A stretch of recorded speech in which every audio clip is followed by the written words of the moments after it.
वसंत जंगल में सभी जानवर बहुत उत्साहित थे। सब वसंती रंग के कपड़े पहन के तैयार हो रहे थे। पता है क्यों?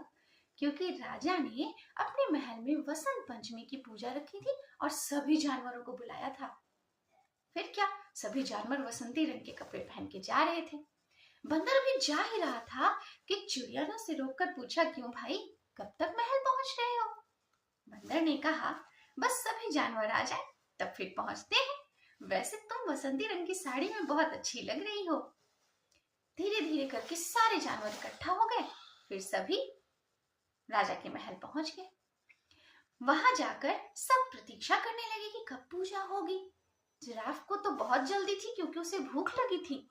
उसने पूछा, पूजा कब होगी? उसे बताया गया कि जब शिक्षक लोमड़ी आएगी तब पूजा होगी। थोड़ी देर में शिक्षक आए, फिर पूजा हुई। जब पूजा हो गई तब फिर जिराफ ने पूछा, अच्छा ये सरस्वती पूजा करते क्यों है? खरगोश ने उससे कहा, ओहो, अब पूजा हो गई तो तुम्हें इससे क्या मतलब है? अब भोजन करो और चलते बनो। तब तक शेर वहां आया। उसने कहा, अरे अरे क्यों नहीं, मैं बताता हूँ। मैं तुम्हें एक किस्सा सुनाता हूँ। जब मैं छोटा था तो मेरा पढ़ने में बिल्कुल मन नहीं लगता था। एक बार मैं अपनी मौसी के यहाँ गया था। वहां मेरी मौसी का लड़का जो मेरा भाई था, वो मुझे अपने साथ अपने स्कूल ले गया। उस दिन उसके स्कूल में वसंत पंचमी की पूजा थी। वहां शिक्षक भालू माँ सरस्वती की पूजा कर रहे थे और उनके साथ साथ सारे बच्चे भी। उन्होंने बताया कि इसके पीछे एक कहानी है। कहानी ये है कि ब्रह्मा जी ने जब सृष्टि की रचना कर ली तब वो एक दिन सृष्टि के भ्रमण पे निकले। जब वो सृष्टि के भ्रमण पे निकले तो उन्हें कुछ सूना सूना लगा। जब उन्हें ये सूनापन समझ में आया तब उन्होंने अपने कमंडल से थोड़ा सा जल निकाला और छिड़का।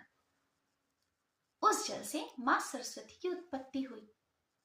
ब्रह्मा जी ने कहा कि मैंने इस सृष्टि की रचना तो कर दी, लेकिन इस सृष्टि को स्वर और वाणी नहीं मिली है। इसके बिना यह रचना अधूरी है। आप इसे स्वर प्रदान करें, वाणी प्रदान करें, जिससे लोग आपस में बातें कर सकें, लोग एक दूसरे की बातें समझ सकें।